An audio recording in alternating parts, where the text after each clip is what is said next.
가기사는 증시 각도기. 네.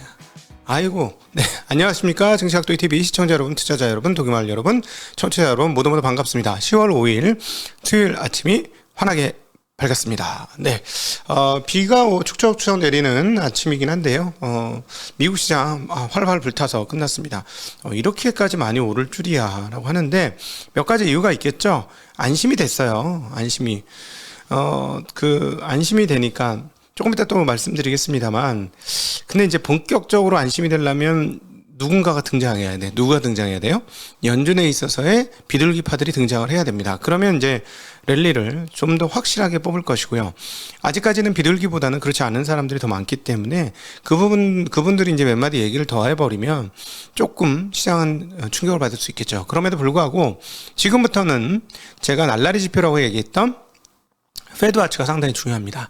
자, 페드와치가 연말에 어느 정도의 금리를 생각하는지에 따라서 시장의 상황들과 분위기가 많이 달라질 것이다 라고 보기 때문인데요.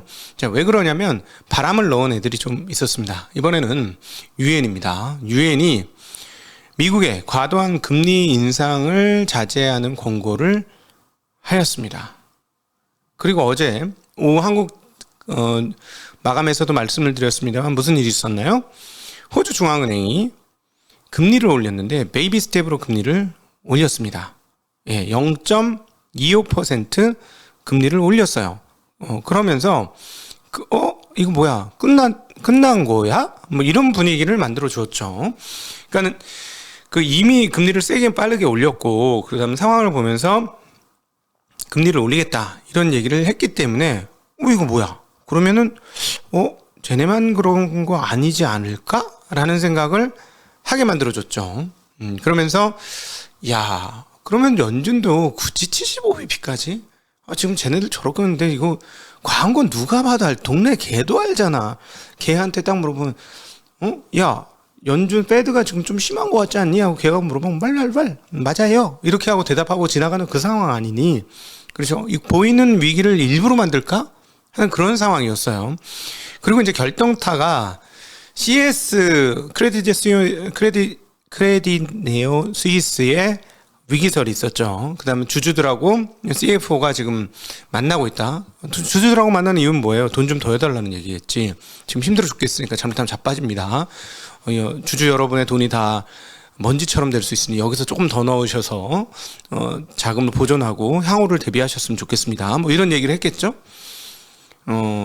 그러니까 여기서 더 세게 쪼으면 글로벌리 문제가 생기는데 CS라는 은행이 미국 은행은 아니지만 유럽에서 은행이 이렇게 하나 되면 말씀드리잖아요. 은행은 무슨 산업이다? 레버리지 사업이다. 이 레버리지를 몇 배 쓴다? BIS 비율을 10%만 10배 쓴다. 아쉽게 얘기하면 10배의 레버리지 쓰기 때문에 10%만 까여도 완전히 다 녹아버린다. 자, 그러면 그게 녹아버리면 그 채권자들 자기 돈으로 하는 게 아니고 예금자의 돈으로 하잖아요. 그럼 그 채권자들은 어떻게 할 건데?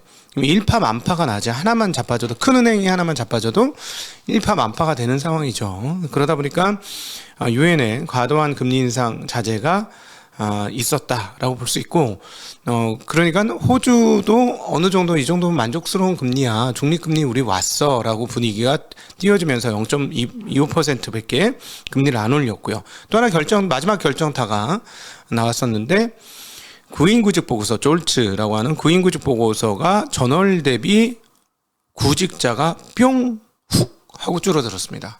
100만 명이 줄어들었어요. 졸츠가 지난달에 1117만 명이었는데 구인 이직 보고서 이 졸츠에서 보면 구인이 근데 이번에는 1000 얼마지? 예, 1,005만 3,000명, 3,000명. 네. 이렇게 확 줄었어요. 자, 차트 한번 보여드릴게요. 그러면서 지금 이거 졸츠 차트예요. 이거 어디, 레피키가 블룸버그 사진 그냥 찍은 거야. 자, 보세요. 1,200만 근처까지 가다가 떨어졌죠. 그리고 훅 떨어졌죠. 자, 이게 떨어지고 나면 그 다음 뭐가 올라오나요? 우리 그동안에 계속 공부했으니까요. 네, 실업률이 올라옵니다. 자, 실업률 타겟팅 얼마예요? 4.5%예요. 4.5%는 뭐다? 미국 연준의 금리를 올리는 맥스치. 맥스치가 실업률 4.5%다. 그러면 구인을 안 해야 실업률이 올라갈 거 아니에요. 그리고 저 뒤쪽에 우리가 이제 이미 소매업체들 갭이나 이런 업체들이 인원을 줄였다는 걸 알고 있죠. 뭐 그런 것들을 감안해 보면 네, 그렇습니다. 앞으로 실업률이 빨리 올라가고 그러면 어떻게 될까 하고 시장은 생각하죠.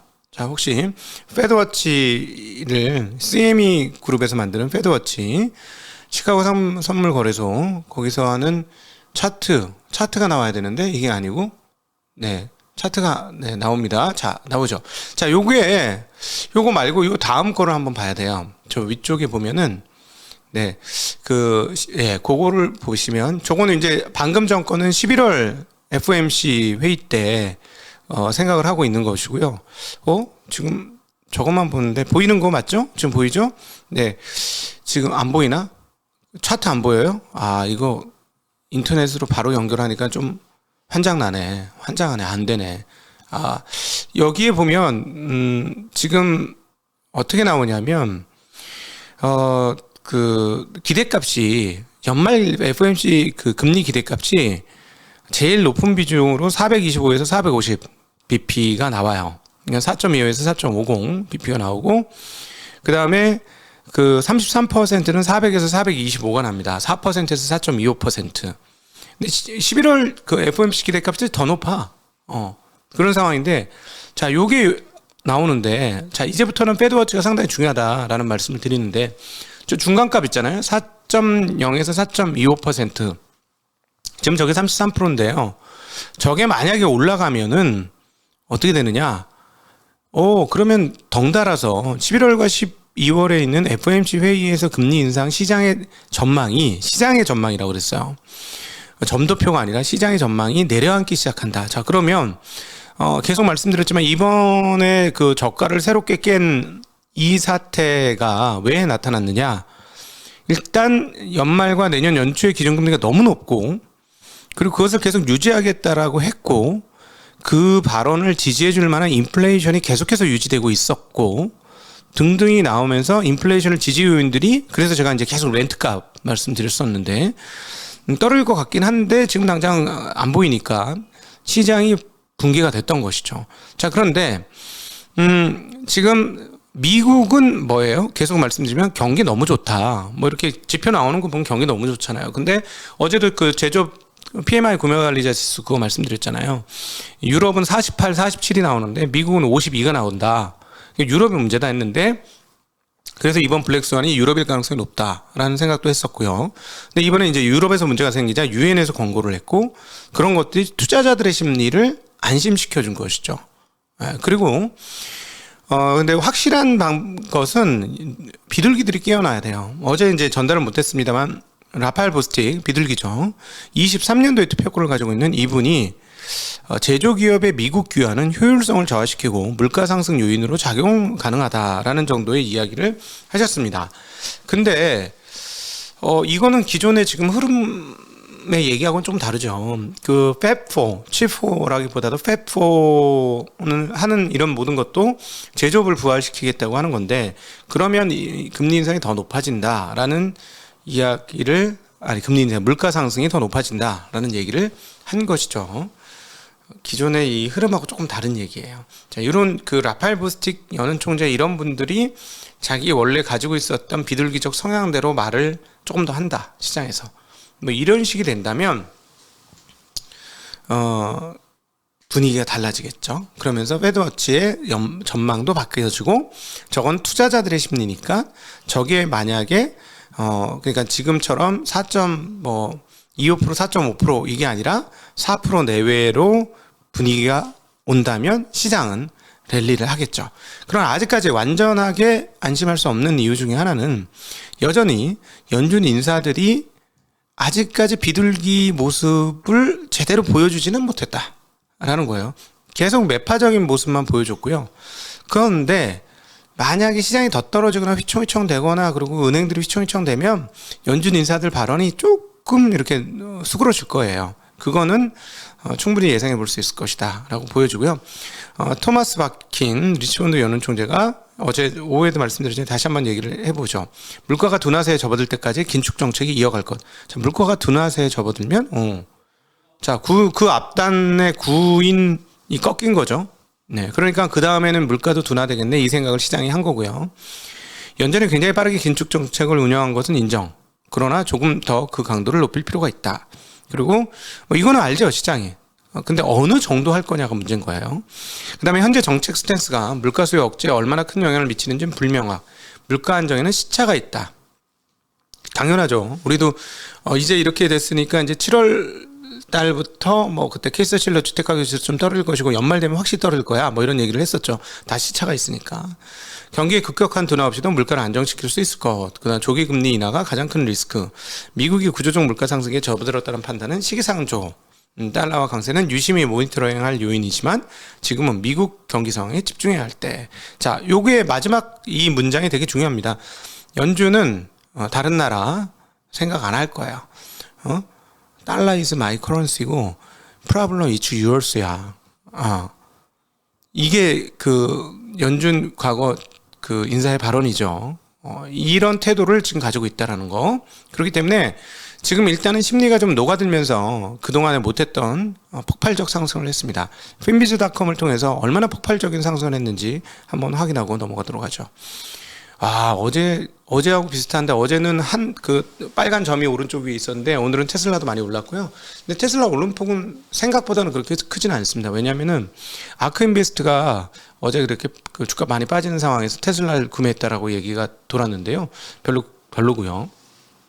빅테크 기업들이 정말 많이 올랐고, 그 다음에 유가가 굉장히 많이 뛰었습니다. 그러면서 유가가 굉장히 대체적으로 많이 유가 관련 기업들이 많이 올랐다는 거. 그리고 뭐 은행도 많이 올랐죠. 아무래도 금리를 덜 올리겠다고 하니까 그동안 숨죽이고 있었던 은행도 굉장히 많이 올랐습니다. 며칠간 빠졌던 애플도 강세를 보여줬는데요.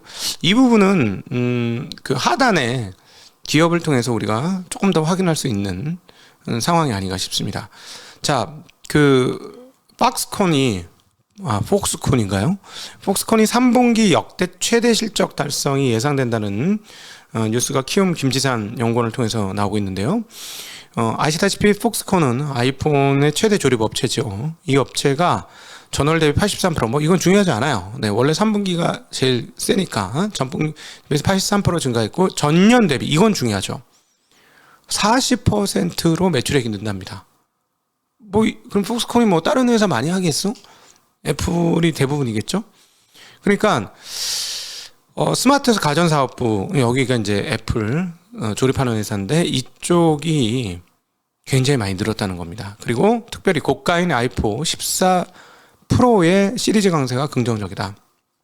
한국도 이거 이제 예약 받기 시작했는데 매장에 가서 좀 물어봐야 되겠어요. 전년 대비 분위기 어떤지. 근데 어쨌든 프로를 조금 더 많이 쓰고 있는 그 비싼 프로를 많이 쓰고 있는 그런 상황입니다. 자, 그러면서 이렇게 되면은 애플의 그 지금 뭐 추가적으로 더 발주했던 거를 꺾는다고는 했지만 애플이 전년 대비 실적이 꺾이느냐?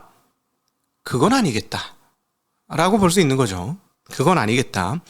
더 폭발적으로 늘 줄 아는데 그건 아닐지라도 줄지는 않을 것이다. 더 늘 것이다. 라고 하면 애플 주가는 당연히 반등할 가능성이 높은 것이죠. 자, 그래서 이런 부분들이 시장에 반영이 된 것이고요. 애플 주가는. 재미난 건 리비안 주가가 12%나 폭등했습니다.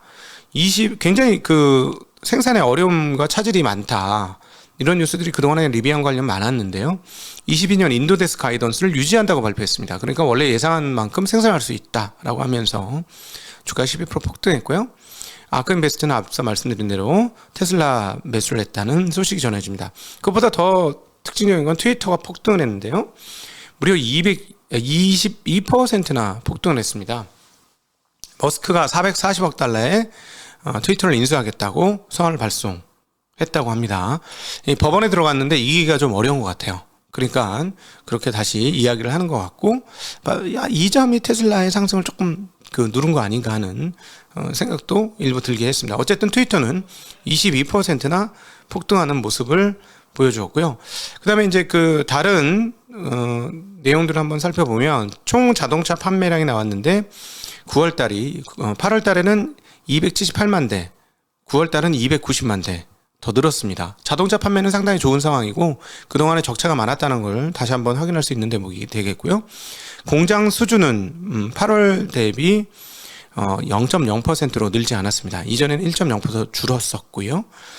국방을 제외한 내구재 수준 전월비는 마이너스 0.8%입니다. 교통을 제외한 내구재 수주 전월비는 플러스 0.3%로 이전 0.2%보다는 조금 늘었습니다. 네, 이 부분은 그냥 쏘쏘한데 역시나 그 졸추의 위력이 오늘 상당히 컸다라고 정리해 볼 수 있을 것 같고요. 자, 이렇게 되니까 어떻게 됩니까? 채권의 금리가 훅 떨어졌고요. 유엔의 권고도 있었고 하니까 그러면서 채권 시장이 안정되니까 주식 시장이 폭등을 했습니다. 근데 아직도 이걸 안정이라고 보기에는 변동폭이 아직 좀 있습니다. 그래서 이 변동폭이 조금 더 줄어들어야 되지 않을까. 근데 상당히 많이 줄어들긴 했습니다. 자, 그러니까 이제 시장이 안심하고 랠리를 뽑는 거고요. 이 상태가 유지되는 것이 채권 시장의 이 상태 정도 수준을 유지하는 것이 주식 시장에는 상승을 위해서는 상당히 중요한 전제 조건이다라고 보여집니다. 10년물이 3.64%에서 3.63으로 1bp 떨어졌고요. 2년물이 많이 떨어졌습니다. 2년 많이도 아니구나. 4.113에서 4.096으로 2bp 정도 하락을 했고요.